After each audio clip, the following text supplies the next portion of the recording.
Bonjour et bienvenue, aujourd'hui je te partage l'analyse vidéo de Samuel. Samuel, c'est un triathlète qui nage 7,15 au 400. Il est venu sur un de mes stages et moi je lui ai dit que directement, d'après sa nage, d'après ce que je voyais, il avait déjà bien débroussaillé techniquement son crawl, mais qu'il pouvait nager assez rapidement, d'accord, d'ici quelques mois, moins de 6 minutes au 400. Alors lui, ça lui paraît extrêmement lointain, vraiment difficile, voire totalement inaccessible. Et c'est ce que je voulais partager avec toi aujourd'hui, c'est que c'est possible avec les bons points techniques, les bons exercices, d'accord, en mode sensoriel. Donc je te laisse découvrir avec lui, avec moi, avec tout le monde, son analyse vidéo et je te dis à très bientôt. Yes, salut Samuel. Alors une bonne chose, un bon point, c'est vraiment que tes bras, ils vont à chaque fois, boum, vers l'avant, tu les envoies vers l'avant et que tu pousses du coup avec l'autre bras qui est sous l'eau vers l'arrière. Donc tu me diras que c'est très, ça paraît très simple dit comme ça, mais pousser vers l'arrière, crois-moi, je vois peu de monde le faire vraiment bien. Parce que c'est pas facile, hein, repère aquatique, hein, tout simplement, t'es allongé dans l'eau, donc ça change vraiment beaucoup de choses pour pousser vers l'arrière, ok, vers les pieds. Parce que l'arrière du corps, quand on est debout, bah, c'est ici. Et là, du coup, quand tu nages, c'est vers les pieds. Donc, faut reprogrammer son cerveau. Et toi, tu l'as déjà fait. C'est vraiment la première étape super importante pour pousser tout simplement. Tu vois, avant le catch. Donc, venons-en à tes priorités techniques. La première, ça va être lié à cette entrée de bras pour l'avoir un peu plus vers l'avant, encore plus vers l'avant, d'accord, parce que tu envoies les bras vers l'avant, le bras droit, on va dire, enfin on va pas dire, tu vois, il tombe légèrement, là je vais te le mettre à vitesse normale, le bras gauche il va plus en avant, il va plus aller chercher loin, le bras droit tout de suite, mécaniquement ça se voit avec les bulles, regarde là les bulles que tu fais à l'entrée dans l'eau, boum, tout de suite il tombe, donc tu contrôles quand même, hein, bien sûr, tu as une nage en semi-rattrapée, donc là-dessus t'es efficace, mais on va chercher plus d'efficacité, plus de poussée encore vers l'arrière, et surtout après plus d'accélération sur ton mouvement. Donc j'y viens, l'idée ça va être de bosser la paume magique forcément, d'aller chercher loin devant, que ton épaule vienne se mettre sur le centre de ton corps pour être encore plus, d'accord, sur la tranche, pour baisser les freins, pour aller chercher plus loin, pour engager le bras et puis avoir ces bulles là quand tu rentres dans l'eau. Tu vas voir que mécaniquement en fait ça va se faire avec la paume magique. J'en suis persuadé tout simplement.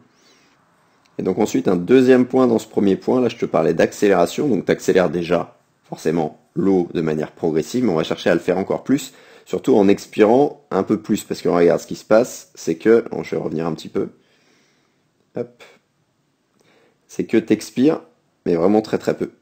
Là tu vois, là tu bloques, là tu as expiré un petit peu avant d'inspirer, même si ça se voit pas là de ce côté-là, là tu bloques vraiment pas mal ton expi, alors que si on veut qu'elle soit forte, il faut vraiment à un moment donné qu'on voit réellement les bulles, d'accord. Donc là-dessus, va falloir tout simplement bosser sur l'expiration d'abord continue, d'accord, tranquille, sans se prendre la tête, et ensuite cette expiration, comme on a fait au stage, hein, cette expiration plus forte qui va faire mal au bras, qui va faire mal au dorsaux, tu vas sentir plus de muscles, pour finir de pousser encore plus fort, et pour avoir aussi un temps de glisse devant, avec le bras devant, et avoir le temps d'engager, notamment ce bras droit, encore plus loin devant.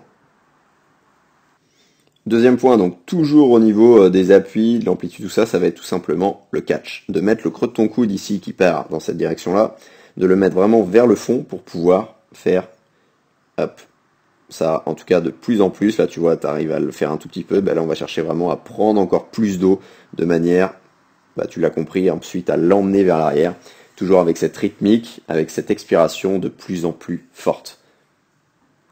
Donc tout ça, ça va se bosser forcément aux élastiques à fond dans un premier temps jusqu'à être nickel aux élastiques. Et ensuite, on va le faire tout simplement avec l'exercice qu'on a utilisé dans le petit bassin, hop, par là-bas, pour le transférer ensuite dans ton crawl directement en nage complète. Et le dernier point, ça va être par rapport à ta tête. Là, tu vois, on voit ta tête qui est au-dessus de l'eau. On voit tes talons, tu vois, qui sont en surface, donc tu as une bonne horizontalité. L'idée, ça va être juste de réaligner ta tête. Parce que tu le vois juste ici, tu as le regard qui est vers l'avant, d'accord, légèrement vers l'avant. Donc on va enlever un peu les tensions dans la nuque, dans cette partie-là. Et on va enlever en fait un peu de frein aussi en passant la tête un peu plus sous l'eau, voire carrément sous l'eau, hein, pour enlever carrément les résistances de vagues et avoir les talons encore plus en surface, d'accord, être encore plus horizontal.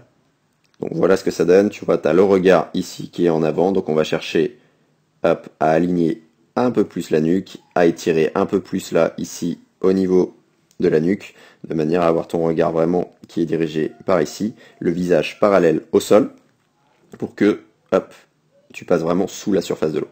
Ok, donc rien n'empêche de regarder devant, mais il faut avoir le visage forcément parallèle au sol. Donc voilà Pour moi, tes priorités techniques, Samuel, je suis sûr que tu vas faire ces 1,30 de moyenne, c'est qu'une question de temps. Franchement, crois-moi, tu vas voir qu'il y a vraiment de super bases, donc tu vas vraiment tout déchirer. Si toi aussi, comme des milliers de triathlètes, tu veux recevoir mes conseils gratuits par mail, je t'ai préparé une formation totalement offerte, totalement gratuite. Je te mets le lien dans la description. C'est une formation pour nager plus facile en crawl, pour être plus à l'aise tout simplement. J'écortique avec toi sous tous les angles en vidéo les 3 exercices qui ont permis à mes élèves triathlètes de passer sous les 9, sous les 8, sous les 7, même sous les 6 minutes au 400, d'accord, en fonction de leur niveau.